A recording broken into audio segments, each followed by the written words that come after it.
everyone, and welcome to this Oort Online special of The Pretty, the Beard and the Bold. I think we need to change the title for today, though, because unfortunately, Genuine can't be with us today, but we have got instead Ben from Wonderstruck, one of the developers of Oort Online, with us. So maybe we should call it The Pretty, the Beard and the Dev for this little special. Good. So we are here to talk about all things Oort Online. Myself and FG have been playing the game and we really enjoy it. It's certainly top of our list at the moment, I think. But for those of you that don't know what it is, I'm going to hand over to Ben and ask him just to give us a little bit of a description, what the game is, what you can do, all of those kind of things. Great. So for those that don't know, Oort Online is a massively multiplayer voxel sandbox game. So there's a number of different ways to describe that. If you want to boil it down into its most simple form, it's a little bit like Minecraft meets World of Warcraft, put together in a particle accelerator and Science, bit of science, and then you get something that looks a little bit like Oort Online. But we think it's a bit more than that. There's a lot more going on there. But it's much easier to address it that way because everyone sees the blocks and they go, oh, it's a bit like Minecraft. And then they see it's an MMO and they go, is it a bit like World of Warcraft? And you go, yeah, kind of. And we launched the game on Steam Early Access it would be 2 weeks ago now. But we'd also previously launched it through our own site at oortonline.com. Quick plug. Just put a link at the bottom there. That's been going since the end of July. So we've had our Steam Early Access version live for a week, and that's been really great.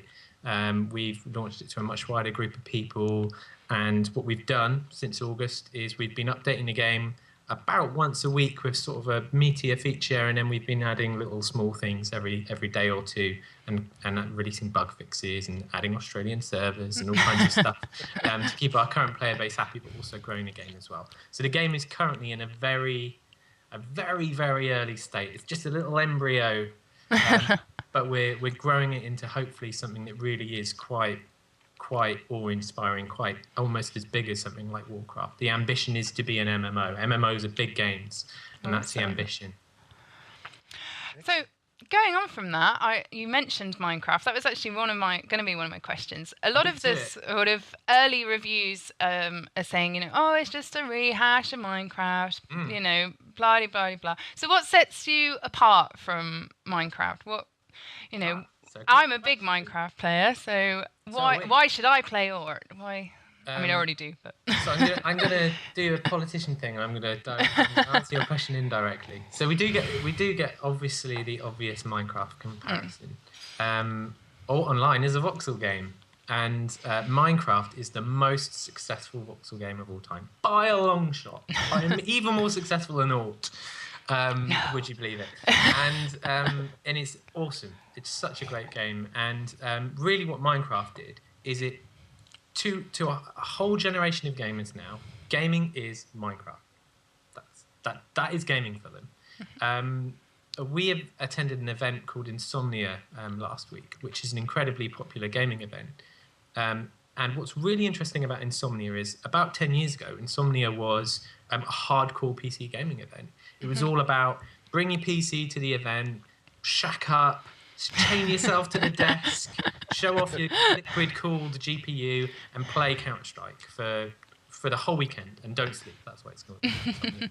But Insomnia now is that, but it's also a convention hall full of people who love Minecraft, talking about Minecraft, and playing Minecraft, and all the different mods and all the different stuff around Minecraft. The community of Minecraft is huge, and it's broken down into so many different segments. You've got Mojang, who make the game, you've got the players, you've got modders, you've got YouTubers, you've got server hosters, you've got people who make mod packs, you've got people who make texture packs, people who make like banners for people's YouTube channels using characters, people who do machinima. The community is astonishingly big and astonishingly complex. And what we want to do with Oort Online is we've seen how popular that is, and we want to provide something new. But in order to make a voxel game and in order to make a voxel sandbox game, you all kind of start from the same place. It's like if you're drawing a tree, you probably start with the trunk and you do the thing at the top. And what we've done is we've just started drawing the bottom of the trunk. So our current feature set, as we said, it's quite early, it's alpha. Our limited feature set is very comparable to Minecraft because it's a voxel sandbox game and we haven't finished it. But what sets us aside, I think, probably the biggest aspect that sets us aside is that it's an MMO. And that means that it's completely connected. Every single player can visit every single location in the world. So if you make a massive castle, you can make a video about that on YouTube, or you can tweet about it, you can send a screenshot about it. And I know that because you made that in Oort Online, I can visit it, guaranteed. You just need to tell me where it is. And that's really, really powerful because that extends beyond you've made a castle to, let's say you've made an item shop and you're selling a rare kind of resource that's only found on your planet. And so I want to go to your shop to buy your special diamond sword. I want to buy your sapphire pickaxe or whatever. And by being connected, we now are building features that take advantage and manipulate that openness to serve an MMO economy, basically. Okay. So one of the designers who worked on the game called Rob, he was an economist when he went to university. And so we talked a lot about online economies, and it sounds a bit dry, but it's actually kind of what makes these communities really engaging and really fun. So we have resources that do exist on some planets and don't exist on other planets. So people on one planet will mine all the sapphire and take it to the planet where they only have rubies and sell them, and the other planet will do vice versa. And those are things that give players motivation to participate in an online community and share and create and collaborate and create these big, massive shops and capital cities. And that's kind of the philosophy that drives everything, is this subtle but very powerful connection between everyone. And that really is what drives Oort Online. And I think you're starting to see that happen now. When we first launched the game and there was like a couple of hundred people playing, it was a bit of collaboration. People were making their own things in their own corners. It was very sort of isolated.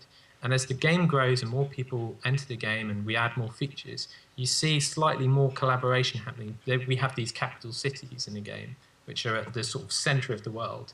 And the only thing that we did was we gave people the ability to warp to the center of the world. That's the only thing we've given them. And what people have started to do is build these massive structures around the capital cities because they know that people are going to see them. They know people are going to go there. And so they want to make this world feel like a home. They want it to feel like a place to be. And so people are sort of claiming worlds and building these massive structures. So really, I think what makes Oort Online most powerful is its connectivity, and also the sum of many small improvements as well. So stuff like grappling hooks. Oh, we've got grappling hooks. Really that's one of my questions. Who came up with the grappling hook? Because oh my god, I think someone said that it came up on stream, but we've talked about. There's a long-running sort of theme at Wonderstruck where in every game we've tried to make or that we've made so far, like our first game ever was called Grand Adventure, and it actually ended up becoming a game called Polycraft. And we were always like, oh, I've got to get grappling hook in. We never did. And then our other game, Mistake, which we launched last week, The Marvelous Mistake, at one point we were like, oh, can we get a grappling hook in? Now I can get a grappling hook in. And then when Oort Online came around, we were like, oh, I can get a grappling hook in. So we tried it, and it feels really good. I mean, it totally changes the way you navigate the environment.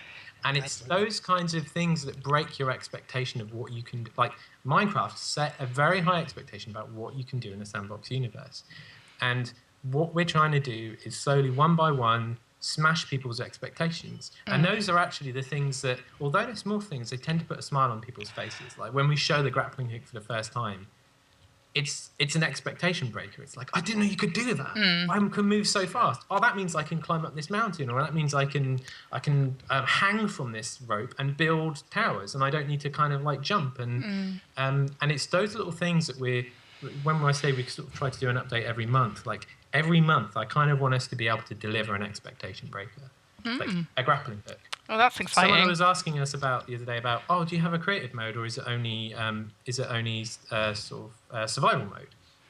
My answer to that was, well, actually, it's both. If you're a creator, you'll be able to choose a race which is very strong at building. So let's say you choose to build a race, and that means that you can place 2 blocks instead of 1. So you can double the amount of blocks you can place.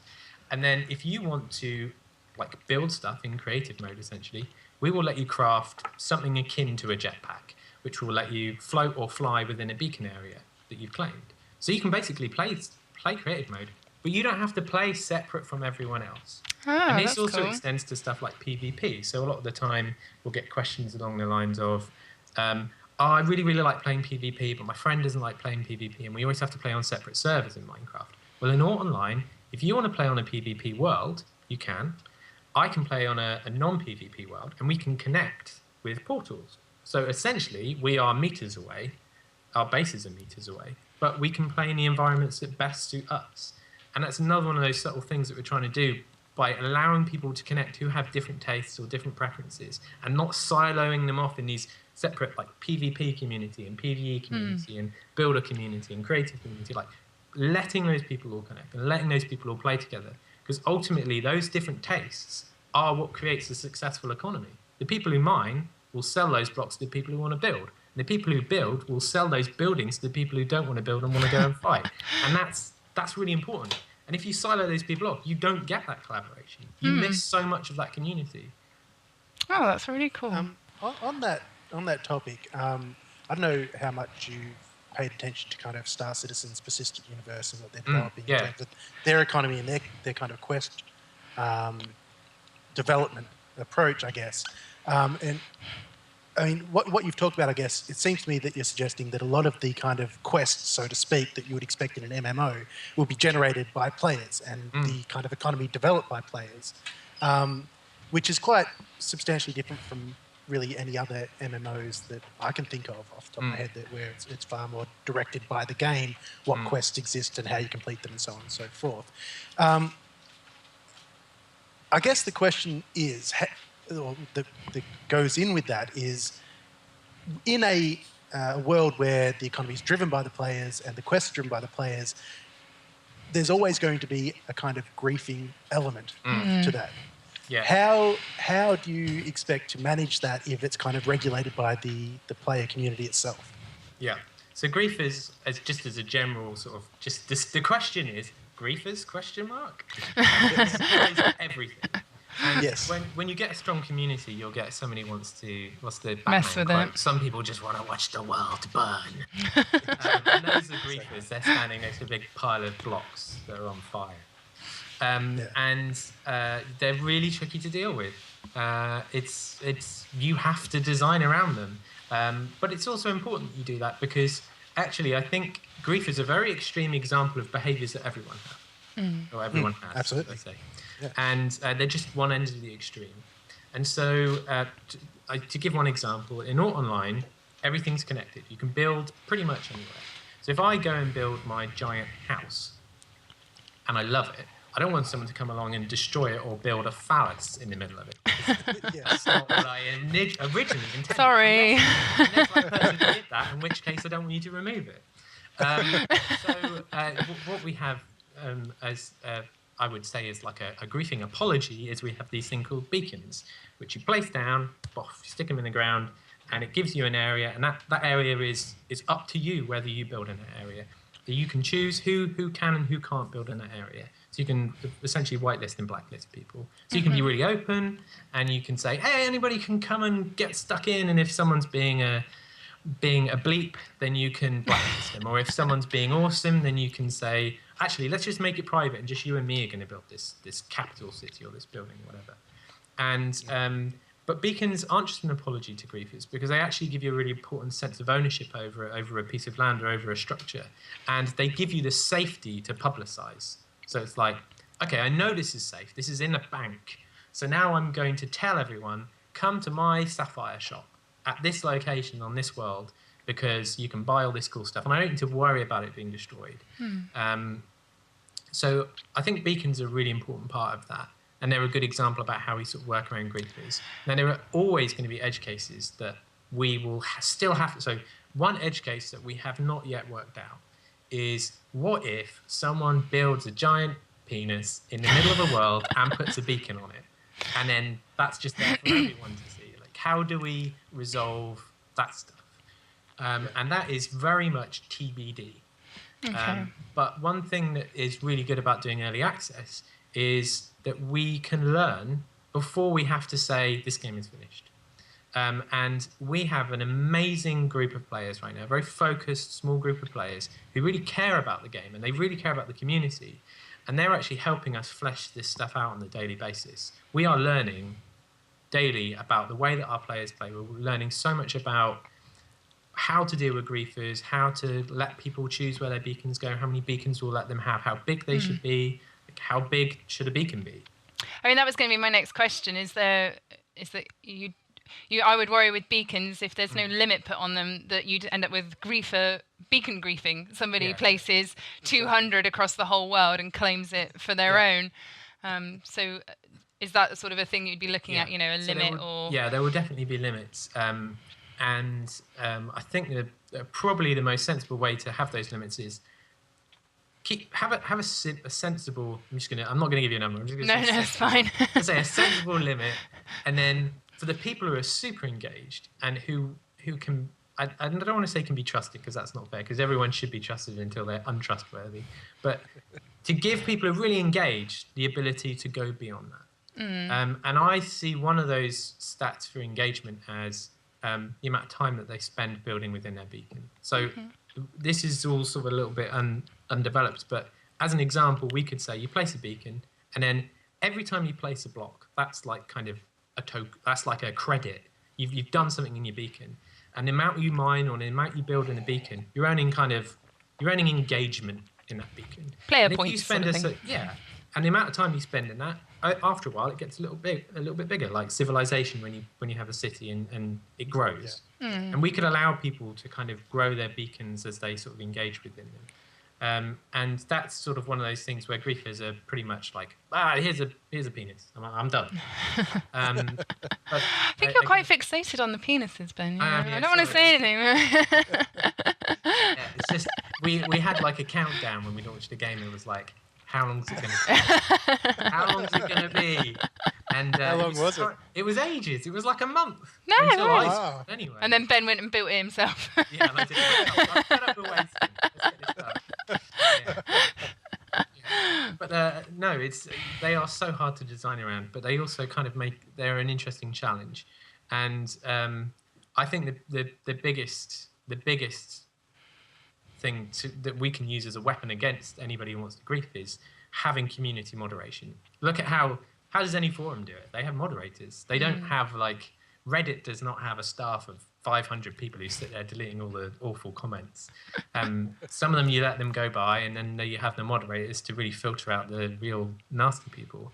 And we'll do the same thing at some point. We will allow people to become GMs or moderators and give people some more sophisticated kind of permissions to do stuff that is, I don't know, sensible and proportional kind of responses to bad behaviour. Excellent. Well, I've got a question about the sort of future of Oort Online, probably way down the line. Because you've got your interconnected worlds and you're running these servers and things, a question that's come up a couple of times when we talk to people is how's the game sort of going to be financing itself come that time? People like me that I've paid for my Steam key already. How are you going to keep those servers running in the future? For all of us. So making a game is obviously a business. It's there's no exact science to it, but obviously you have to make sure that you know how much your game is going to cost you in the short term and in the long term if it's successful. We do have millions of people playing the game. Once we've exhausted our revenues from selling the game once, how do we allow to keep that service running? And one answer to that question is, you have microtransactions and you sell, a sapphire sword or whatever. But it's not really something that we're particularly interested in for a number of reasons. Our first game, we're not averse to free-to-play stuff. Our first game, Polycraft, was a free-to-play game. have microtransactions and speed up mechanics, and it was something that we tried, and I don't think we had a massive success with it, but if we had some success with it. It was interesting. It was an interesting project to work on, but it's not something that we want to replicate with Oort Online. With Oort Online, we see that if we are going to have reoccurring revenues, they need to be extensions of fair systems that are already in place in the game, and also sort of metaphors for payment that people already understand. So one really good one, which I think will probably become our primary source of revenue post, successful launch, will be server rental, or world hosting, or whatever you want to call it. So at the moment, what we have is public servers, and everyone can play everywhere. Now, at some point, I think we will want to allow people to generate their own world. So you can choose to have pink trees and yellow grass, or whatever you want. Like have the control over making a world that we have when we're generating new worlds. That's a nice, fun, creative outlet. But also, when that world goes live, you kind of almost have like a global beacon over that world, and you can choose who can join that world, who can place beacons on that world, who can edit the terrain on that world, whether it's PvP or not. And you can be as open or restrictive as you want. So you can pretty much run a private server the same way that we run a public server. You can let anyone join, anyone place beacons, but you've got a bit more control over it. Or you could run a private world that's just not connected to the other worlds by portals, and people can't join it unless you give them permission specifically. And that's... We want the whole universe to be connected, but we have to give that option because there's parents who want to play with their kids. We have actually a surprising amount of conversation with people who do stuff in schools, and they're quite interested in having little like school servers, and we have to sort of have protections in place for that. So we will let some worlds be closed off, and some people just want to play on their own, and that's also fine. But it's still important that they can connect to the rest of the universe, which they can do. So they can go, I'm playing my own world, but I'm going to go and visit your shop, your Sapphire shop. And they can still do that. They take their character, their inventory, everything goes with them. So they're sort of in a little private corner, but they're still connected to everyone else. So that will be a really good source of revenue for us, I hope, because it's something that people ask a lot about. We're not going to charge an extraordinary, it's not going to be like $50 a month or anything. It's going to be like an MMO price a month, probably. And it's optional. Playing on a private server is still the primary way to play it online. It's still the way that we expect most people will play it online. But super engaged people will probably want to rent their own server. And then alongside that as well, stuff like beacons could also be something that we allow people to buy more of. There will always be space across the world for people to place beacons, and there needs to be some limits in place so you can't beacon grief or whatever. But if people they don't want to commit to owning a whole world, but they want to own a bigger chunk of one world, then potentially we can let them have to place bigger beacons or a couple more beacons, provided it doesn't affect the game balance too much. But we're not going to be allowing people to buy the currency in the game. Like you will earn currency and you'll be able to trade that with other players. We won't allow them to buy that. We won't allow them to buy and sell with real money, like expensive weapons. It's just the stuff that breaks game balance. We're not interested in because we're building such a strong economy. It's a complete contradiction to then unbalance that economy and give people a financial incentive to spend real money. It just kind of breaks. It would just break the game, really. So it's not in our interest to do that at all.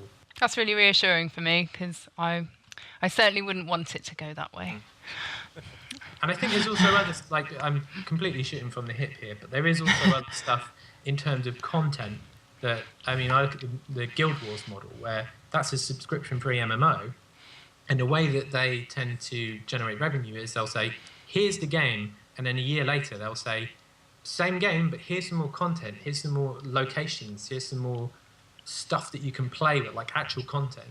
And I could see us doing if there's a demand for it, I could see us doing content, like actual quests that you have to sort of pay to do, like actual sort of game content. But that's more of like I wonder if people would be interested in that. And that's the sort of thing that I don't think we'll know until we launch a 1.0 and see what people want. Because people might just be happy, sending quests to and from each other and doing that from a player-to-player basis. So we don't know. Interesting. Very interesting. You mentioned earlier that one of the advantages of doing early access was that you get to see kind of what issues might arise now and deal with them before the game is kind of fully kind of released or fully developed. What other advantages do you see in early access aside from that? And also, as a developer, what do you kind of see as your responsibility to people who purchase the game in early access in terms of what you're expected to deliver? Yeah, early access. So in terms of our responsibility, I feel incredibly heavy responsibility to make sure that we deliver a game to the people who buy the game. And I think some people have really failed at that. And I don't want to pick on it too much, but the Yogs Ventures thing is a really, I don't know if you know much about this, but it's a really good example. And for your listeners that aren't familiar with it, Yogs Ventures was a Kickstarter-backed voxel game that took a fair chunk of money, and the project was mismanaged, essentially. And they delivered a couple of very early builds, but nothing really that playable. And then the project collapsed, and then essentially that was done. And so in all intents and purposes, the players who backed that game didn't get the game that they asked for, and that's very disappointing. And I'm sure the guy who worked, or the team that worked on it, were incredibly disappointed. But that is a byproduct of bad planning, as far as I'm concerned.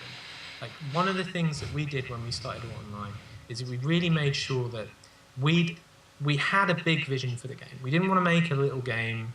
We didn't want to make like a small voxel game, because we wouldn't be able to make a dent by proposing that we'll just make a sort of smaller version of Minecraft. No one's going to want that. So we had to make something big. But at the same time, by making something big, we have to make sure that we're sort of managing that risk, and not just our risk, but the risk to the players as well. So what we came up with, which is, I think is interesting and slightly different, is we have our model of goal funding, which continues today. So on OortOnline.com, we have different packages you can buy, and they're what you would say a bit like a Kickstarter package. You get different tiers and rewards, and there's like a £3,600 tier that no one's bought. There's like a £10 tier that gets you access in a year's time, and then the ones in the middle give you access today. And the reason why we did goal funding is because the game is very modular. So our kind of crafting and PvE and PvP and titans and lots of stuff, lots of sort of chunks of the game could be built sort of interchangeably a little bit. We can reorder them, and so by building a game in a sort of modular fashion, we knew that basically that would allow us to do a number of things. The first one would be that if the game, for whatever reason, stopped being funded, one of us got hit by a bus and we couldn't continue the project or whatever, we would be able to round out the feature set we had now and deliver that as a 1.0, just a smaller game, but deliver that as a game, and that people would have something that was a game. It wouldn't be quite as fleshed out or as complete or as engaging as what we're expecting to launch in a year's time, but it would be a game. And that's like the fairest way I think we could sort of manage for failure. It's not awesome, but it's fair, and I think it's fair. The other thing it allowed us to do was, by building it in a really modular fashion, which is really suitable for a sandbox game, is it allows us to change the priorities a bit.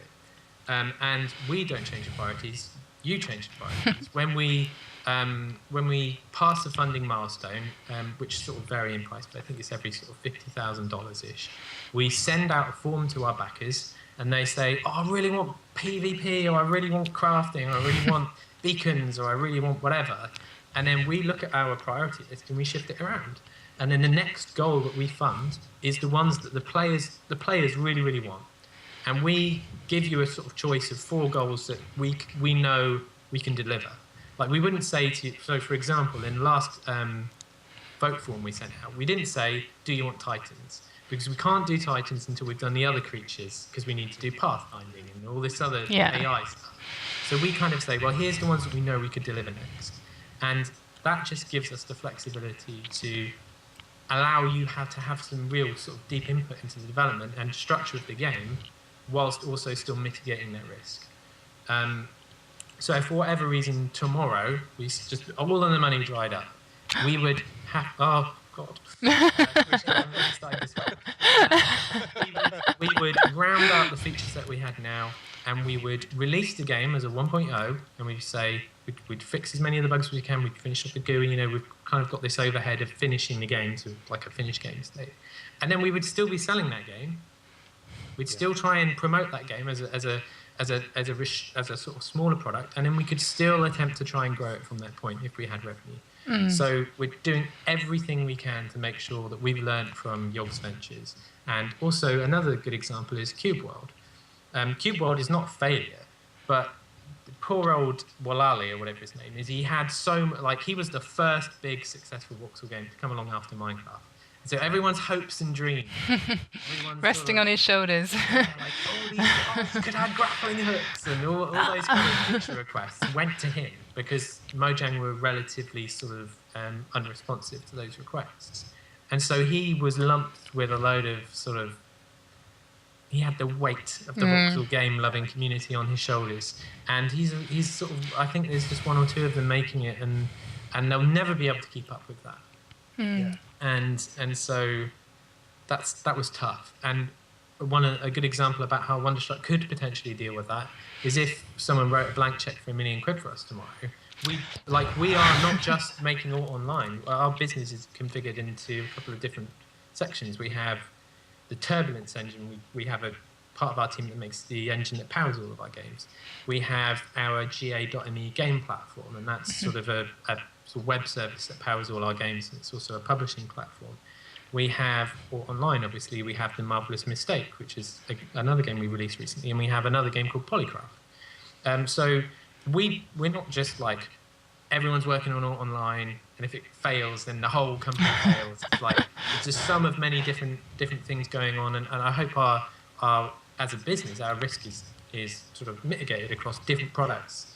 And so if we are really successful with Oort Online, we can take people off other projects potentially and put them onto Oort Online, and we can move faster and do stuff quicker, depending on how our successes scale to that project. So we're flexible. I'm just going to interrupt myself for an advert for Diet Coke or Coke Zero. PBB brought to you. So it's fine. If only we were. For the next feature. Have you not seen they've changed the laws in the UK for vloggers now? You've got to tell people if there's a paid product placement.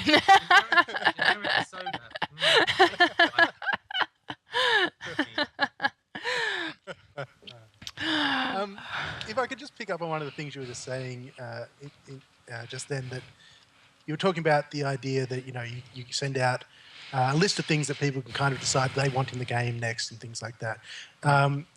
When people buy into a game relatively early on, is there a risk for developers that you may feel compelled to move away from your own vision of the game to meet the needs or the wants of this community that's buying into it early?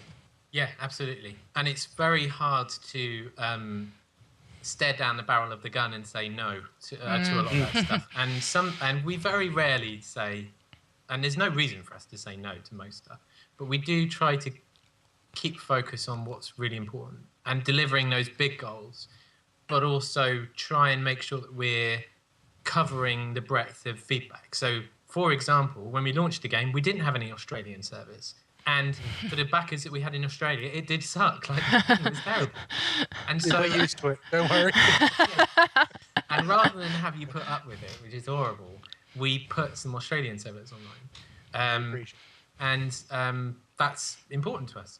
It wasn't a huge amount of work, but we get lots and lots and lots of little requests, and kind of picking the ones that have an impact. So another one is one of the guys who's backed the game early and makes a lot of the worlds that we put live, a guy called Carco, made a world that had lava in it, but we hadn't implemented lava properly. It was just water, basically. And so we were staring at the Steam release, and we were like, well, we can't put this world live unless it has lava. We don't have lava, so lava's a couple of days' work. So are we going to do it? And we just did it because we wanted to put that world live for specifically for one of our players, but we also knew it would positively impact everyone else's playing experience. And getting that balance right, also stuff like fixing bugs. Oh, I've got a ZERTY keyboard and I can't play the game because you don't support those things are so crop up so frequently, and we try to fix them as they appear. And what's great is it means that when we launch the game proper, hopefully people won't have those bugs and they'll have such a better experience because it's been play tested by thousands and thousands of people. And usually people who buy early access games are quite happy to file bugs and give honest feedback. And that's really helpful because essentially as a small team, we only have one person who's dedicated to testing. We crowdsource our testing. I know it sounds a bit bad, but it actually allows it. We wouldn't be able to make the game without doing that. It would fail on half the machines when we launched it, probably. We'd have so many problems. But that's one of the great things about early access. And that's why I think, although early access has its pluses and negatives, I think it's really, it's just great for the industry. But I would say that for people who aren't into early access, who just like, for example, I actually don't buy that many early access games. I do buy some, but I don't like them when they're mega early. Because I don't really have the time to file bugs and I don't have them. But some people love that. They love it. They love filing bugs. Like one of our players, Rukio, just sends us lists of bugs. It's fantastic because he enjoys doing it and it really helps us. So everyone's kind of happy. But I do get a bit sad when someone's bought the game on early access and they go, "Oh, it sucks. There's only 15 block types." And blah. It does get me down because I feel a responsibility to make a better experience than that for that player. Like I feel bad because they've given us money, they're not happy, and I'm not happy because they're not happy, and it's all sort of like it's a bit depressing really. But I hope whenever I read that feedback, I think, well, I hope in a month's time you'll come back because we'll have more block types, and I hope in 2 months' time you'll come back because we'll have proper combat or whatever, and then you'll return to it and you'll go, "Oh, do you know what? They are working hard." Yeah. And that's why we make such a conscious effort to try and do releases as early as possible and release as soon as we can because we want the game to have a heartbeat. Like we went 3 days without posting a news update once, I think, and someone tweeted saying, "Oort Online's closed down, they haven't given news posted." And people are so aware of these projects sort of failing or of just sort of slowly disappearing with their money, that it's important for us to show that we're part of the community and do podcasts and video casts and all kinds of stuff because we should be nothing but transparent about what we're doing. I think you guys are actually really good at that sort of community engagement, you're certainly very active on Twitter and keeping your website updated, which I think, like you say, it's very reassuring to people that have bought into early access, even if it's just these small little updates. It does make you think, "Oh, okay, yeah, something's happening. Cool, I'm going to go check it out." Yeah, and had we done this 2 years ago, we may not have known how important that was. I mean, we really have learned from those that came before us. Yeah. Positive things and negative things. Yeah, we've discussed people's PR on Twitter before on PBB. Some of the people who don't do it so well. Yes, absolutely. Well, I've got a question from actually one of our friends that we play games with, Lewis over in Spain. He's just started playing Oort Online and is really enjoying it. But he wanted to know if the game sounds in the game are the final version, because there's a few he doesn't like. Oh, I'd love to know which ones you didn't like. Yeah, they are pretty placeholder. So as with a lot of our features, when we go through sort of stages. So art's a really good example. Art and sound's are really good examples. To get a sound, so when you get a footstep in, there's a number of different things you obviously have to do. You have to put the hooks into the game to say, "Oh, he's stepping on grass or stepping on stone or whatever." And then you have to put a sound in there, and you have to balance the volumes against all the other ones when you've got them in there. And then you have to release it, and then the package gets bigger, so you have to optimize all your files and all that stuff. And so basically what we usually do when it comes to art and sound is we put something in there to start off with. It's a little bit placeholder. Some of them are good, some of them are a bit not so good. Thanks, Lewis. I'll find out which ones there are in particular. The best example of that is the Orange Cube player model. Love it. Don't ever change me. Never change the Orange Cube. But obviously we want to have something that's a bit more exciting, as on this poster, more engaging than an Orange Cube. And some of those sound effects are also examples of that. But I would like to know which ones he doesn't like. Yeah, I will find out. That's really good because then we go, "Oh, okay, nothing like that." Or loads like that. One of my favourites is when you walk on glass or on the light blocks, and it makes that tinky tinky tink. Sounds like you're wearing like baby high heels. Yeah. Oh, brilliant! Any more questions from you, FG? I'm through my sheet. No, I am very appreciative of the responses you've given. It's been. Can I ask you some questions? Ooh, I don't know.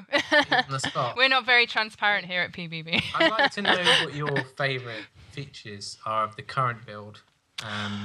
For me, it's just got to be the worlds, I think. I'm an explorer in games. Yeah. I just want to run around and look at everything. And I just go... On the live stream that I did with Solid Even, the whole plan of that was to find somewhere that I would choose to be my home.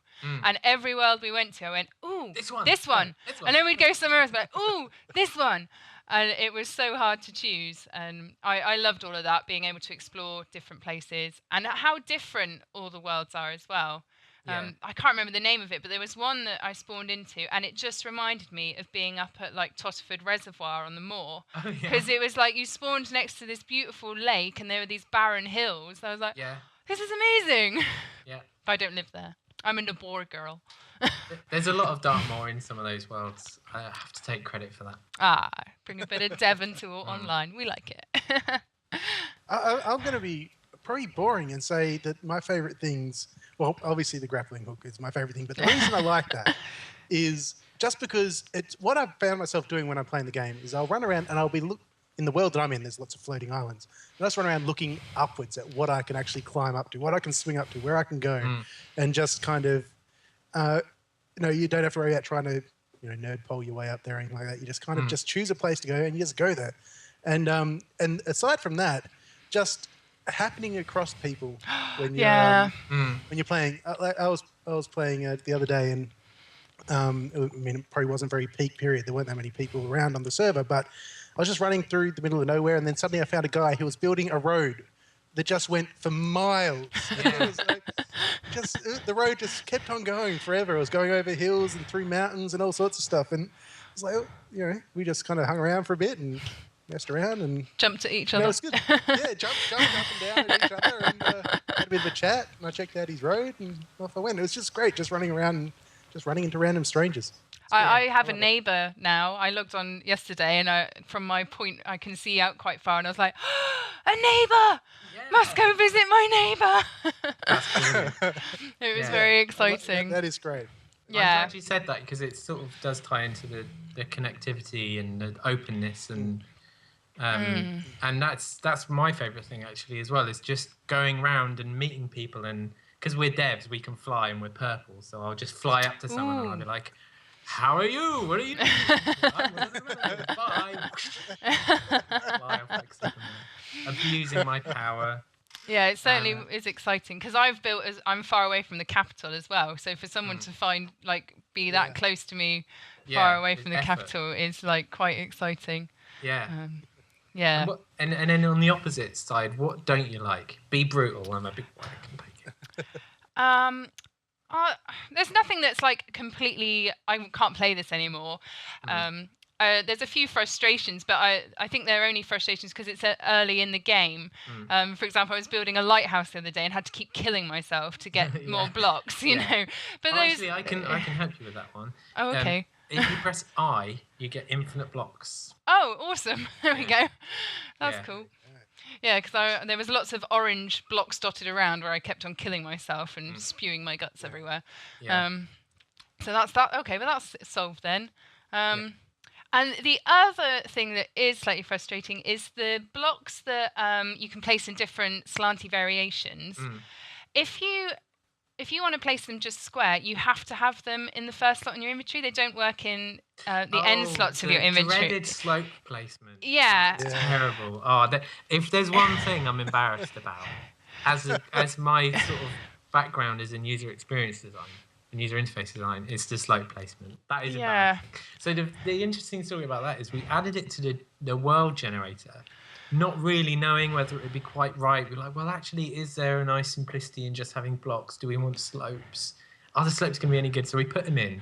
And then we were like, oh, no, we need a way to place blocks. And one of the engineers, and this is not this is not his fault. He just did a really quick version, and then we released it, and then we never bothered to sort of tell people how to do it. And then someone sort of found out by accident or something, and we were like, "All right, yes, you put them in the bar and you press R, and it's all a bit rubbish. But don't worry, we'll fix it." And we still haven't fixed it. But people really want to play slopes. Yeah, I mean, I love slopes. I think you should definitely keep that in. But just how it works. If you could just place a block and then right-click it to go through the different variations, something like that might work a bit better. A bit of visibility on what we're planning on doing, because what we want to do is when we fix this, because there's actually other games that are trying to do slopey different types of blocks. And there's actually, I think there's 6 or 7 different types of. There's like a corner a bit like this, and then there's the inverse corner, and then there's the slope, and then there's the sort of slope but with the bit cut off. There's loads of weird types, more than you would think. And what we want to do is we want to have one thing where you just say, place me a slope, and it goes, all right, I know which one you want. And if it gets it wrong because you're trying to do something specific, you'll be able to go to one of the corners, like one of the vertices, and you can say, move it up. So you have a square, and then you move one down, and it goes, right, now it's this type. Or you can pull them both down, and then you've got like a slope, and then you can kind of have a bit more granular control over it. Okay. So we want to give people one sort of automated way where it pretty much 99% of the time gets it right. And then if they want a manual override, we'll give them a bit more flexibility. Okay. So that's what we're planning. Yeah. And that's another one of those things where it's like, we've got to balance that against adding big features. But building is so important that I do think we'll probably do that sooner rather than later. And also, you telling me that now, I know that's important. Yeah, and I'm not even a builder. I was trying to just terraform some land the other day, and it's like, cool, I can do slopes, so it all slopes and it's also nicely. More important because we don't have steps at the moment. Yeah. So the only way to create sort of terrain that you can just flow up without having to jump is with slopes. Which is why you get a lot of like wooden platforms and then dirt and then wood and then dirt. It's almost like it's been through an apocalypse and just all of the crevices are just full of dirt. So we probably need to do something about that. Oh, well, I look forward to slopes being sorted then. Yeah, I promise. I think that's it. I mean, other stuff's all just stupid stuff, like the drops block texture. I'm looking forward to when that comes in. I had a chat about that this morning. Yeah. It's like, we've got to fix it. It looks horrible. I hate it. No, you find an orange block on the ground, you never know what you're going to get. No, you don't know what you're going to get, yeah. It's a feature. Like a surprise.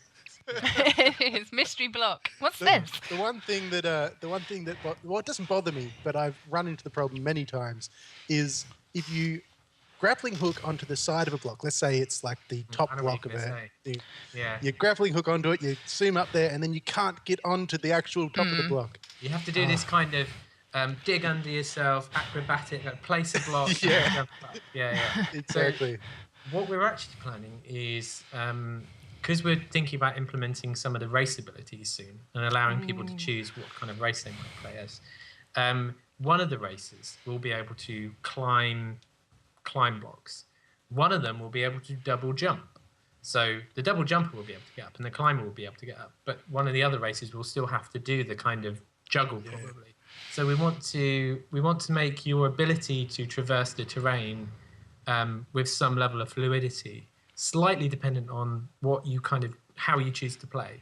So if you're an adventurer, you're an explorer, you can double jump, you can climb blocks, maybe climb all blocks like a ladder pretty much, and scale terrain. Or if you're a builder and you want to be able to sort of float about and jetpack around or whatever, that might be your choice, but you can't quite scale that terrain as well. So it's almost, some of those, we obviously don't want it to be like a crap experience when you're using a grappling hook, but some of those things, some of them will be abilities, I think.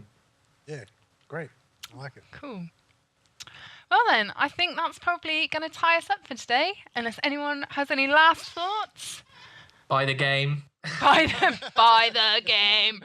Am I allowed to plug it? Yeah, plug away. If you want to purchase Oort Online, if you go to steam.oortonline.com, OORT online.com, that's the best place to get it. But if you're feeling generous and you want to give us £3,600 to be our first autumn back, you can do that on oortonline.com. And I hope to see lots more players in the game over the next year.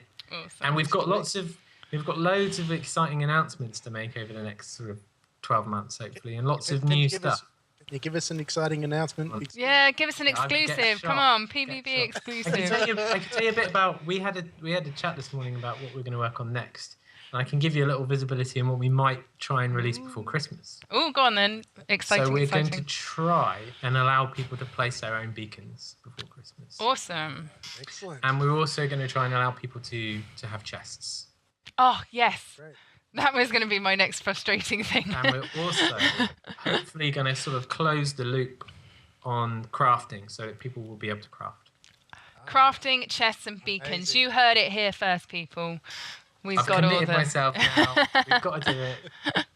Now I've just got to frantically edit and upload this before you tweet anything. You'll get the exclusive on that, I think. It's one of those things where we've got a plan and we want to make sure that we want to get the things right before we release them. So it might be one of those things.